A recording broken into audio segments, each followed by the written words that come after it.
BA first semester English literature के लिए आज की ये क्लास बहुत ही ज़्यादा इम्पॉर्टेंट है। आप देखेंगे यूनिट नंबर सेकंड के इम्पॉर्टेंट टॉपिक्स, जो भी इम्पॉर्टेंट टॉपिक्स हैं सभी टॉपिक्स को हिंदी में और बहुत ही इजी तरीके से आपको समझाने का। फर्स्ट के सभी इम्पॉर्टेंट टॉपिक्स देखा था, जिसमें कि था कंट्रीब्यूशन ऑफ इंडियन राइटर्स। अगर आपने नहीं देखा क्लास तो जाके playlist check. Story unit number second में यही पढ़ना है, यानी शॉर्ट स्टोरी जिन एलिमेंट्स से, जिन तत्वों से मिलकर बनी होती है उसी को कहते हैं एलिमेंट्स ऑफ शॉर्ट स्टोरी, जो कि यूनिट नंबर सेकंड में है।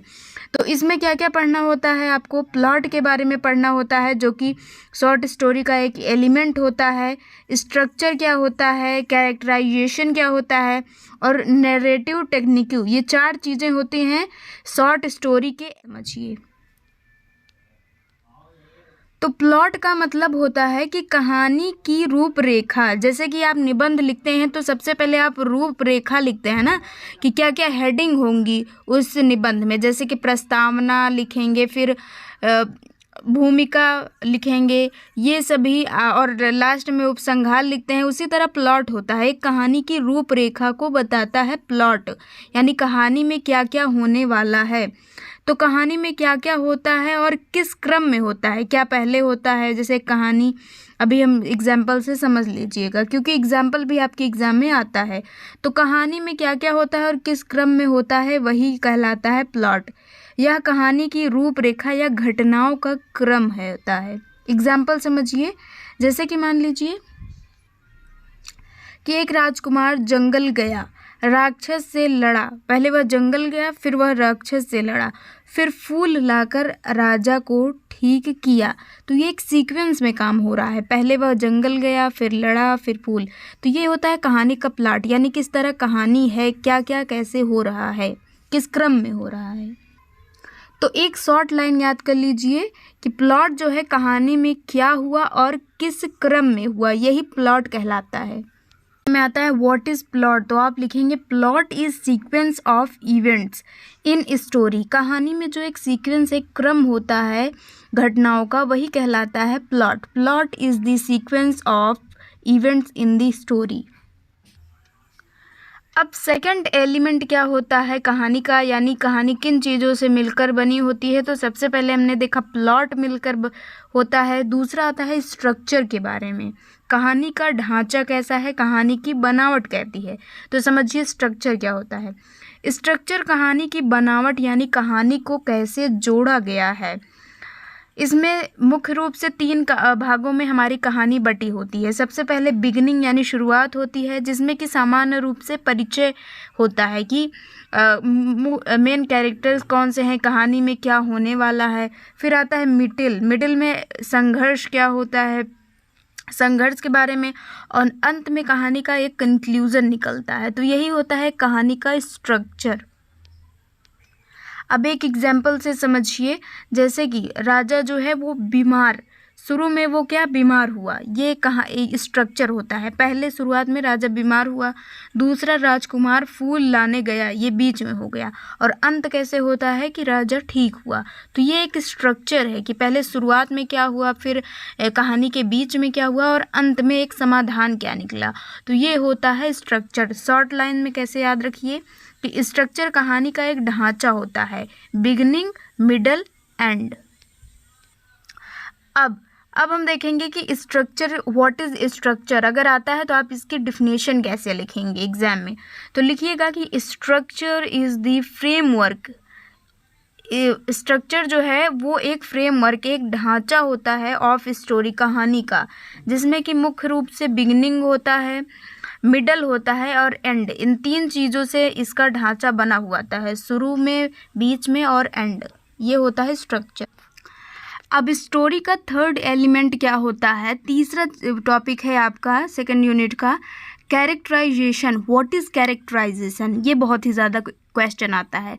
तो कैरेक्टराइजेशन का मतलब होता है पात्र, जो भी कैरेक्टर्स हैं, जैसे कि कौन कौन लोग हैं कोई स्टोरी में, तो ये कैरेक्टर होते हैं। तो कहानी में जो पात्र होते हैं, कैरेक्टर्स होते हैं, उनके स्वभाव, व्यवहार और गुणों को दिखाना ही कैरेक्टराइजेशन कहलाता है। जैसे कहानी में कोई एक हीरो होता है, एक विलन होता है, तो उसका क्या स्वभाव है, क्या व्यवहार है, यही स्टोरी बताती है, यही राइटर जो लिखता है, यही कहलाता है कैरेक्टराइजेशन। यानी कैरेक्टर्स के स्वभाव व्यवहार को बताना ही कैरेक्टराइजेशन है, पात्र चित्रण है। अब इसके टाइप्स होते हैं कुछ, जैसे कि एक होता है डायरेक्ट कैरेक्टराइजेशन। लेखक जो है वो खुद बताता है कि राजकुमार जो है वो बहादुर था।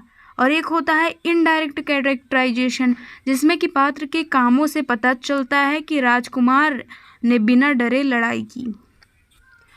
अब एग्जाम में मान लीजिए लॉन्ग क्वेश्चन आता है तो काइंड्स ऑफ कैरेक्टर्स आपको बताना होता है, कितने प्रकार होते हैं कैरेक्टर से। तो कोई भी स्टोरी आप देखेंगे या कोई मूवी ही समझिए देखते हैं तो उसमें एक होता है मेन कैरेक्टर जो कि राजकुमार होता है, एक होता है सपोर्टिंग यानी सहायक कैरेक्टर, उसके बाद एक होता है एंटागोनिस्ट जो कि विरोधी होता है, राक्षस जैसे कि विलन हो गया मूवी में, एक होता है स्टैटिक जो कि बदलता नहीं, और एक होता है डायमेनिक जो कि बदलता है। तो एक लाइन में आप समझ लीजिए कि कैरेक्टराइजेशन पात्रों के व्यवहार और स्वभाव को दिखाने का तरीका है। अब एग्जाम में कैसे लिखेंगे कि characterisation shows the nature of characters. एक अगर शॉर्ट क्वेश्चन आता है तो आप ऐसे लिख दीजिए कैरेक्टराइजेशन शोज, कैरेक्टराइजेशन पात्र चित्रण वो दिखाता है, द नेचर ऑफ व्यवहार कैरेक्टर का व्यवहार, पात्र का जो है व्यवहार दर्शाता है कैरेक्टराइजेशन। अब एलिमेंट ऑफ शॉर्ट स्टोरी में जो फोर्थ टॉपिक है, सबसे लास्ट है, वो है नरेटिव टेक्निक क्या होता है। तो नरेटिव टेक्निक का मतलब होता है कि कहानी सुनाने का एक तरीका, राइटर किस तरह से अपनी कहानी सुना रहा है ना, तो कहानी किसके नज़रिए से सुनाई जा रही है, यानी नरेटिव टेक्निक ये कहलाता है किस नज़रिए से कहानी सुनाई जा रही है। अब समझिए कैसे, जैसे कि टाइप्स क्या होता है। फर्स्ट पर्सन के लिए जैसे कि मान लीजिए राइटर खुद ही कह रहा है कि मैं जंगल गया। सेकंड पर्सन के रूप में कभी कभी सुनाई जाती है जैसे कि तुम जंगल जाते हो। थर्ड पर्सन की राजकुमार जंगल गया। तो किस तरह से राइटर जो है अपनी बात को कहने का नज़रिया, किस तरह से वो अपनी स्टोरी को कह रहा है ना। उसके बाद थर्ड रूप में जैसे कि मान लीजिए एक होता है ओमनिशियंट जो कि सर्वज्ञ, यानी कथाकार सबकी सोच जानता है। एक होता है लिमिटेड, सीमित, एक पात्र ही सोच जानता है। और ऑब्जेक्ट का मतलब होता है कि सिर्फ दृश्य बताता है, सोच नहीं। एक लाइन में कैसे याद रखेंगे कि नरेटिव टेक्निक क्या होता है, तो कहानी कौन सुना रहा है और कैसे, यही होता है कि नरेटिव टेक्निक। तो narrative technique is the way, narrative technique एक तरीका होता है, अ स्टोरी इज टोल्ड, एक कहानी कैसे कही जा रही है। ये these four together makes a story complete and interesting.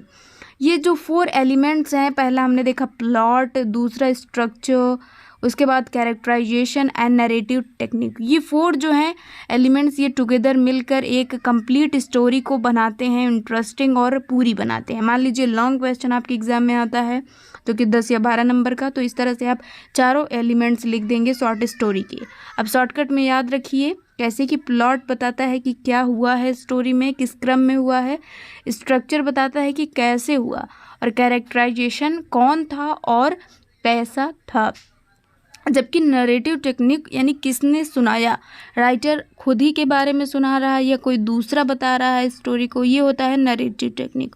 तो ये थे आपके सेकंड यूनिट के सभी इंपॉर्टेंट टॉपिक्स, और ये आपके एग्जाम में आते हैं, तो इन डेफिनेशंस को ज़रूर से याद कीजिएगा। और भी किसी डाउट के लिए प्लीज़ कमेंट करना मत भूलिएगा, और प्लेलिस्ट चेक कर लीजिए, वहाँ आपकी सभी यूनिट का सोल्यूशन है। तो मिलते हैं नेक्स्ट क्लास में, और क्लास पसंद आई है तो लाइक शेयर सब्सक्राइब करना मत भूलिएगा।